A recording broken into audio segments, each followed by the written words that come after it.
Hey everyone, this is Shayna from wordofmouth.org, and I'm here with wordofmouth.org crash course speaker, Jake McKee.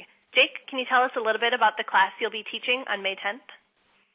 Sure. My class is called How to Work with Influential Talkers, and my focus is going to be on diving in deep and giving a few how-to lessons on working with people that are called influential talkers or ambassadors or influencers, whatever we want to call them. Basically, people who brands like to pull aside into private group settings and talk to them about products or gain ideas, and then with the hope that they turn around and, in addition to giving them really great feedback up front, they turn around and talk about that experience or about the product or whatever out in the world at large.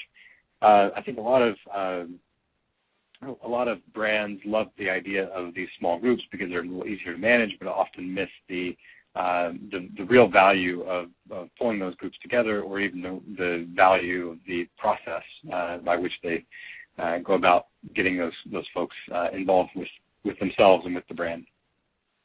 Great. So what are the top 3 lessons people will learn in your session? I think how to identify participants is the first one. How to actually go about selecting who you choose and why you choose them. And I think a lot of times the choices there are not quite as obvious as they might seem on the surface. Second, I think there's a very big issue in these private settings of figuring out how to ensure confidentiality while encouraging enthusiasm and collaboration at the same time. There's nothing quite like putting an NDA in front of somebody to make them not talk publicly, and there's nothing like pulling a group of advocates or fans or enthusiasts together, giving them background on what the company is working on in private that without an NDA that makes a lawyer go crazy. So how do you address both of those realities that you need to maintain confidentiality, but at the same time not squash enthusiasm? And then I think also thinking about not just the after tactics of once you've pulled some talkers together and you've done something really cool with them, and then sending them on their way. A lot of brands tend to focus on that sending them away process, but I think there's a lot to be said for what you do within the community itself, as well as what you do within that private group setting, and then of course after the group setting, what happens. So what do you think is the biggest mistake brands make when trying to work with influential talkers?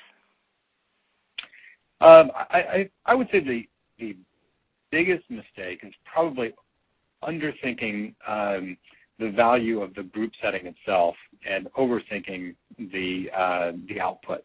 So the best way to get people excited about talking about that product or that service or that brand after they've experienced that really cool private group setting is not so much to just really focus on the what comes after. It's to focus on making that experience so cool that those people can't help but go out and sort of brag a little bit, show off a little bit about, hey, I was invited, it was so much fun, and more importantly, I was representing you, my fellow community member, my fellow product enthusiast, my fellow whoever.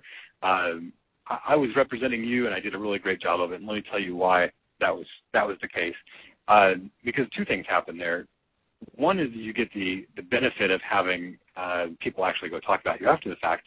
But another benefit is the fact that you were tapped in and clear enough about who the community is, what their interests were, that you were able to invite a really cool, really enthusiastic, and really representative group of talkers into that private group setting in the first place. And I think a lot of the mistakes come from brands getting overly carried away with sort of the Marcom mindset of getting people really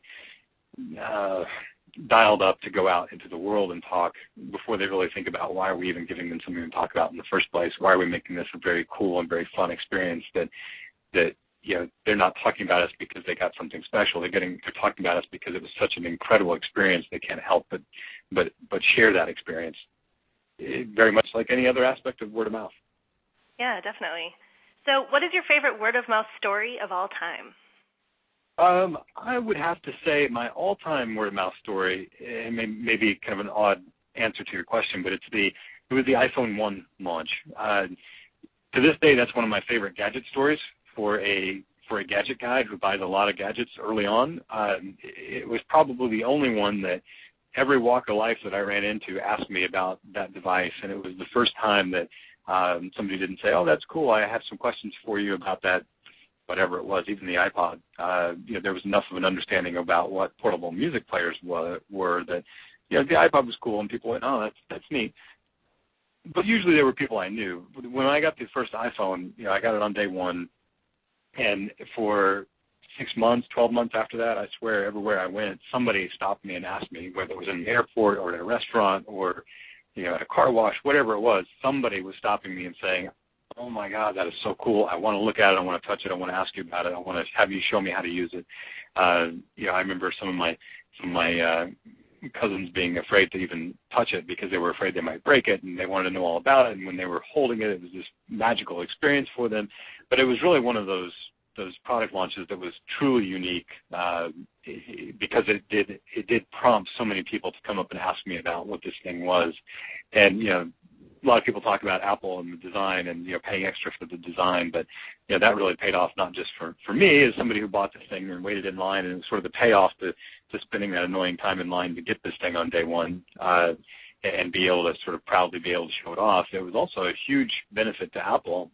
Whatever they might have written off in design costs that they didn't necessarily get reimbursed for, they certainly were using those for marketing purposes, because I remember very clearly people in those first months saying, I didn't really want one until I touched it, and now I see yours, and now I see the enthusiasm you're talking about it with, I've got to go get one for myself as well.